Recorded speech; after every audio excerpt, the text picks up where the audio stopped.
कार्तिक के पावन पवित्र महीने में आंवला और केला वृक्ष को सही विधि से पूज लिया जाए और घर में इस स्थान पर रोपित कर लिया जाए और विशेष जानकारियों के तहत कुछ सरल से कार्य इन वृक्षों के नीचे कर लिया जाए तो इस महीने भाग्य बदल जाते हैं। आप सभी जानते होंगे इन दो वृक्षों में इस महीने श्री नारायण वास करते हैं और भाग्य की रेखाएं प्रबल करते हैं। इन दोनों वृक्षों में से आप सभी जो है कैसे किस स्वरूप में इन बत्तियों के नीचे दीपक लगाएं, ध्यान से सुनिएगा। गोल या लंबी बत्ती कैसे स्वरूप में लगानी चाहिए ताकि आपके जीवन की और भाग्य की रेखाएं प्रबल हो, रोग दोष संकट कष्ट पीड़ाओं का नाश हो। आंवला वृक्ष की सबसे पहले बात कर लेते हैं। जैसे कि आंवला वृक्ष इस महीने पूजनीय है और आंवला वृक्ष में हमेशा देवी लक्ष्मी और श्री नारायण का वास होता है। हमेशा जो है देवी लक्ष्मी का स्मरण करते हुए जब आप लक्ष्मी माता के नाम का ध्यान कर रहे हैं तो आंवला वृक्ष की जड़ में हमेशा लंबी बत्ती का दीपक लगाएं, साथ ही इसमें घी का ही प्रयोग करें तो अत्यधिक शुभ इसे माना जाता है। आंवला वृक्ष की इस महीने बहुत अधिक महत्वता है। इस महीने आंवला नवमी आती है और आंवला से संबंधित कई तरह के दीपदान का भी प्रावधान है। हालांकि मैं आपको यह वीडियो जरूर से दूंगी कि आंवला दीपदान कैसे किया जाता है इस महीने, परंतु इस महीने गुरुजी ने, आप सभी जानते होंगे, गुरुजी कहते हैं आंवला के वृक्ष की पत्ती या आंवला के वृक्ष का जो चूर्ण है या छाल है, अगर आप जल के लोटे में डालकर रात्रि को 9:15 के आसपास शिवलिंग पर अभिषेक करते हैं, जो व्यक्ति बीमारी से ग्रस्त है तो उस व्यक्ति के रोग कट जाते हैं। अर्थात जो जल का लोटा है उसमें आंवला से संबंधित कोई भी वस्तु डालें और उससे जो है शिवलिंग पर समर्पित करें। उस व्यक्ति का नाम गोत्र बोले जो बीमार ज़्यादा रहता है और उसे जो है उस जल का, शिवलिंग पर चढ़े हुए जल का आचमन अर्थात उसे ग्रहण करा देते हैं तो उसके रोग कष्ट संकट पीड़ा मिट जाती हैं। साथ ही आपको यह भी बताते हुए चलो, रात्रि को 9:15 में ना कर पाए तो भी इस महीने अगर शिवलिंग पर आप आंवला का जल हो अर्थात आंवले का एक जो दाना है वह डालना है। दाना ना मिल पाए तो पत्ती, नहीं तो छाल मिल जाए या चूर्ण मिल जाए तो शिवलिंग पर आपको रोग का भान करते हुए महामृत्युंजय मंत्र का जाप करते हुए जरूर से चढ़ाना चाहिए। आंवला वृक्ष घर में लगाना बहुत शुभ और श्रेष्ठ माना जाता है। वहीं केला वृक्ष घर के दरवाजे पर कभी नहीं लगाना चाहिए। आप जानते होंगे घर के पीछे साइड जो है आप जो केला वृक्ष है उसे लगा सकते हैं, परंतु आंवला वृक्ष की महिमा घर के दरवाजे पर लगाने की सुंदर महिमा शास्त्रों में कही गई है। यह दोनों वृक्ष ऐसे हैं जो कि अपने आप में परम तत्व की अनुभूति कराते हैं। आप जो है आंवला वृक्ष घर के सामने लगा सकते हैं, परंतु केला वृक्ष घर के पीछे साइड ही होना चाहिए। वहीं बेलपत्र वृक्ष की भी यही बात कही जाती है कि बेलपत्र वृक्ष कटीला होता है तो उसे घर के सामने कभी नहीं लगाना चाहिए। इससे रोग दोष कष्ट संकट पीड़ा बढ़ती है परिवार में। इस चीज को आप नोट करते हुए चलिएगा। और अब जो आंवला वृक्ष है उसका पूजन का विधान देख लेते हैं। हमेशा आंवला वृक्ष की 7 परिक्रमा लगाने का शास्त्रों में कहा गया है। हमेशा आंवला वृक्ष की जड़ में आंवला नवमी हो, सोमवार हो, मंगलवार हो, इस वृक्ष के नीचे आप कभी भी जा सकते हैं। कोई चिंता टेंशन की बात नहीं है।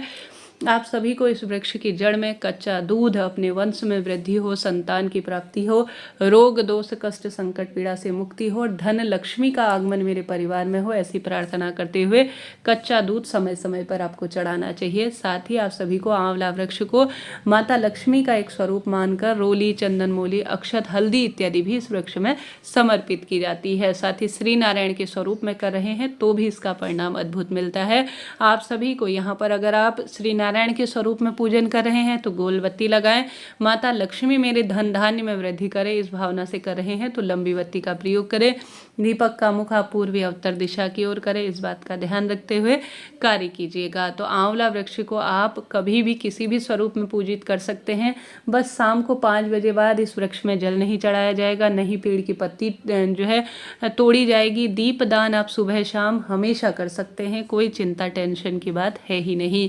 यह हो गई आंवला वृक्ष की बात। अब आंवला से संबंधित उपाय की जान लेते हैं।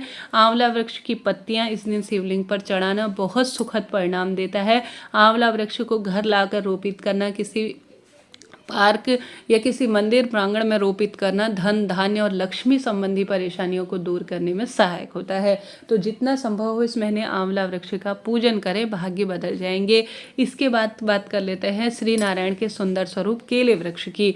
आप जानते होंगे गुरु ग्रह से यह संबंध रखता है और गुरु ग्रह जो है वह एक वैवाहिक अच्छे जनजीवन के लिए माना जाता है। आपने देखा होगा कई भक्तजनों के पास खूब सारा धन होता है, खूब सारा सब कुछ होता है, परंतु पति पत्नी में नहीं मिलती। पति पत्नी के जो है प्रेम का प्रतीक गुरु ग्रह माना जाता है। आपने देखा होगा किसी घर में कुछ भी नहीं होता, परंतु पति पत्नी के इतने सुंदर विचार मिलते हैं कि घर स्वर्ग समान मालूम होता है। सभी जो है दोनों में ऐसा विचार विमर्श होता है कि जिसके अद्भुत परिणाम कहे जाते हैं। तो गुरु ग्रह को मजबूत बना लीजिए, पुत्र भी मिलेगा, गृहस्थ जीवन का सुख भी मिलेगा और परिवार में समृद्धि का वास रहेगा। तो आप सभी को अगर गुरुवार का व्रत शुरू करना चाहते हैं तो कार्तिक से सुंदर महीना कोई हो ही नहीं सकता जब आप गुरुवार का व्रत कर सकते हैं।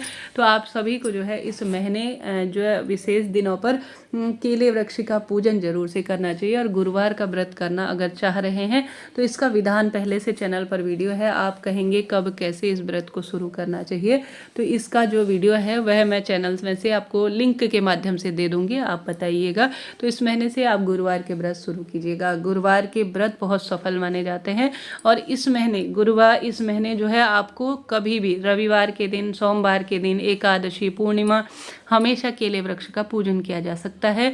केले वृक्ष की जड़ में हमेशा इस बात का ध्यान रखिए, जब भी आपका जाना हो चने की दाल जरूर से ले जानी है। सोमवार, मंगलवार हर एक दिन पर यह बात लागू होती है।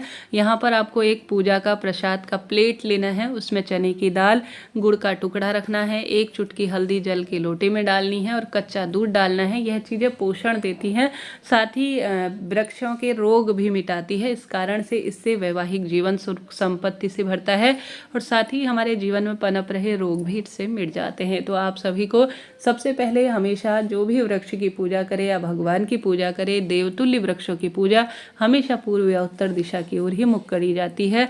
भूलकर भी दक्षिण दिशा की ओर मुख ना करें। केले वृक्ष का पूजन कर रहे हैं तो आप सभी ओम नमो भगवते वासुदेवाय महामंत्र का निरंतर जाप करें। केले को कदली वृक्ष के स्वरूप में कहा जाता है। श्री सत्यनारायण का भी यहाँ पर वास होता है। तो केले वृक्ष की जड़ में हमेशा गोल बत्ती का ही दीपक लगता है, इस बात का ध्यान रखें। लंबी बत्ती का यहाँ पर कोई प्रयोग नहीं है। आप दीपक के अंदर एक चुटकी हल्दी डाल सकते हैं। आप केले वृक्ष की जड़ में जो है हल्दी मिला हुआ जो जल है वह जरूर से मिलाएं, समर्पित करें, प्रभु का नाम मंत्र स्मरण करते हुए दीपक लगाएं। 7 परिक्रमा कच्चा सूत लेकर, पीला या लाल जैसा भी है, पीला शुभ माना जाता है, आप परिक्रमा करें। साथ के साथ केले वृक्ष के पीछे घूमने की जगह नहीं है तो अपने ही स्थान पर खड़े होकर विधान से पूजन करें। साथ ही केले वृक्ष की जड़ में अगर आप सभी विशेष तौर पर पीले कपड़े पहनकर पुष्प पीले रंग के समर्पित करते हैं, रोज नियमित रूप से, साथ ही गुड़ और चने का भोग लगाते हैं तो बहुत शुभ और इसे श्रेष्ठ माना जाता है। बाद में इसे खिलाकर आप गौ माता को खिला सकती हैं उठाकर, अगर घर पर पूजन करते हैं तो। साथ के साथ आप सभी किसी बालक को भी यह प्रसाद देते हैं तो मनोकामना पूर्ण होती है। तो इस तरह से आपको केले वृक्ष का विधि विधान से पूजन करना है। घर पर जो है आंवला वृक्ष लगाना ज़्यादा शुभ माना जाता है, केला वृक्ष लगाना उतना सब शुभ और श्रेष्ठ फलों की प्राप्ति में नहीं माना जाता। तो इस महीने आपको जो हमारे तुलसी माँ हैं उनका पूजन तो करना ही है। पीपल वृक्ष के भी विधान को मैंने बता दिया है एक वीडियो के माध्यम से, आप जरूर से उसे देखिएगा।